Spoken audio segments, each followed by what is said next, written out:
सो कोल India, देखिए कोल India का सबसे बड़ा फायदा जैसे एक तो डिविडेंड वो अच्छा खासा देती है।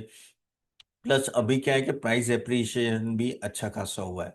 तो अगर मैं इनकी कोल इंडिया की रिजल्ट की अभी की बात करूँ तो रिजल्ट देखे तो रेवेन्यू में बहुत ही फ्लैट परफॉर्मेंस था ओवरऑल। और इबिटा मार्जिन ऑलमोस्ट डाउन था।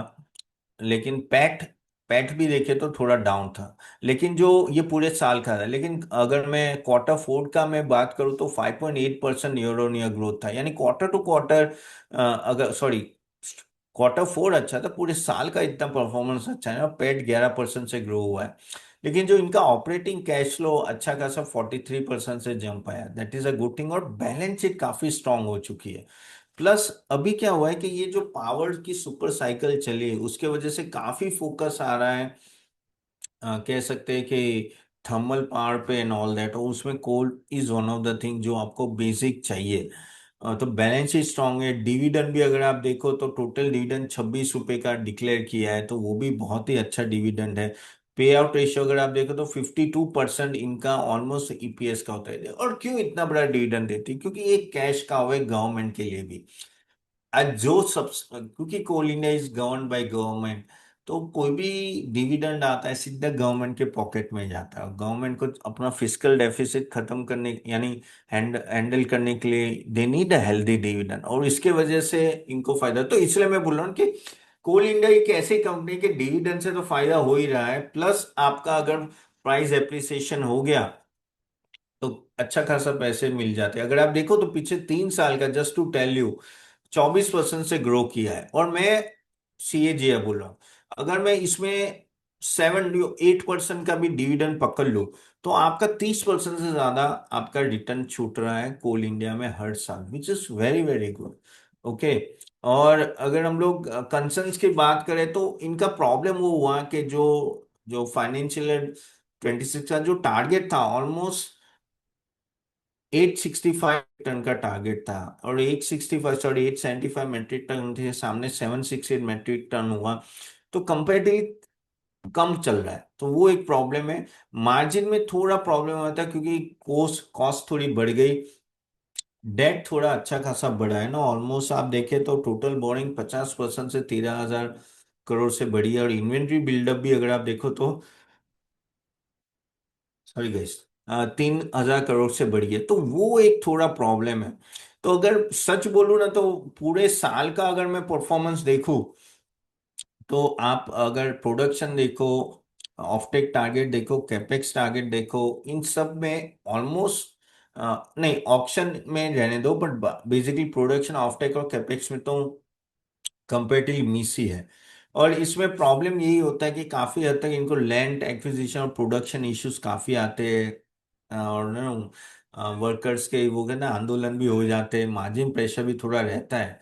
लेकिन फ्यूचर में आपको कुछ चीजें जो ध्यान में रखनी है कोल इंडिया के लिए, कि क्या वो अपना जो बोल रहे हैं ना कि बढ़ाना, 875 मेट्रिक टन वो जहाँ जा पा रहे कि नहीं जा रहा, और क्यों जरूरी है? क्योंकि coal India is very very important for the thermal power, और इंडिया में मैक्सिमम वही सप्लाई करते हैं। तो अगर ये डेटा सेंटर्स आ रहे हैं, ईवी आ रहा है, not sorry not EV but data centers आ रहे हैं, और पावर की डिमांड ज्यादा है और जीडीपी आगे बढ़ती है, तो थर्मल पावर आपको चाहिए ही चाहिए।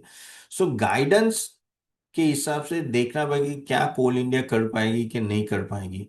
और कैपेक्स गाइडेंस भी 16,000 करोड़ का है, जो अगर आप देखो तो 12,500 करोड़ का किया है। यानी कहते हैं ना, हम बाकी सब कंपनी ओवर शूट कर रही है तो ये कंपनी थोड़ा अंडर शूट कर रही है जब कैपेक्स की बात है। तो कंपैरेटिवली परफॉर्मेंस इतना ग्रेट नहीं रहा, तो फिर कोल इंडिया बढ़ा क्यों? कोल इंडिया इसलिए बढ़ा क्योंकि ओवरऑल पावर की रैली चल रही है, और पावर की डिमांड बढ़ेगी तो थर्मल पावर की जरूरत पड़ेगी। और आज जब आपको ऑयल इजीली नहीं मिल रहा है, स्टेट ऑफ ऑलमोस्ट बंद है, coal India is one of a company जो डायरेक्टली बेनिफिट होती है थर्मल पावर से।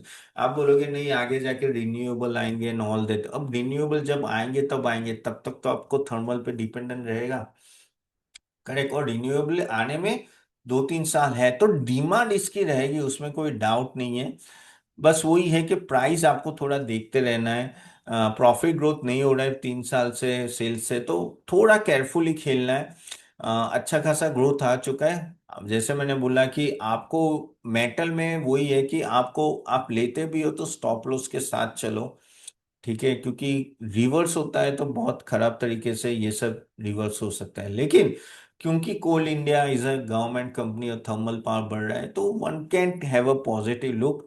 बट स्टॉक बढ़ा हुआ है तो थोड़ा प्रीमियम वैल्यूएशन है। अगर मैं इसका पी रेशियो भी अगर मैं देखूँ तो 9 है, इतना ज्यादा नहीं है। लेकिन अगर मैं इसकी हिस्ट्री देखता हूँ, हिस्ट्री में ये 6 के आसपास के पी हमेशा रहता था, 6 के 6.5, तो उससे ज्यादा है। और ईवी बाई ईबिटा भी मैं अगर बात करूँ तो वो भी, अब आपको लगेगा ये 4.5 पर कितना ईवी बाई ईबिटा, ऑलमोस्ट अगर आप देखें तो 4.6 है, विच इज लेस। लेकिन ये कम से कम 2 या 3 के ईवी बाई ईबिटा पे चल रहा है, तो हिस्ट्री के सामने ये थोड़ा ऑन अ फंडामेंटल साइड आगे है। लेकिन बिकॉज द प्राइस ऑलरेडी बढ़ चुका है तो नॉर्मलाइज रिटर्न दे सकते हैं। But yes, overall because of dividend policy जो आती रहेगी, क्योंकि गवर्नमेंट का फोकस फिस्कल डेफिसिट के लिए they need a cash, and वहाँ I think coal India will be helpful. So hold करके रख से उसमें कोई डाउट नहीं है, ठीक है।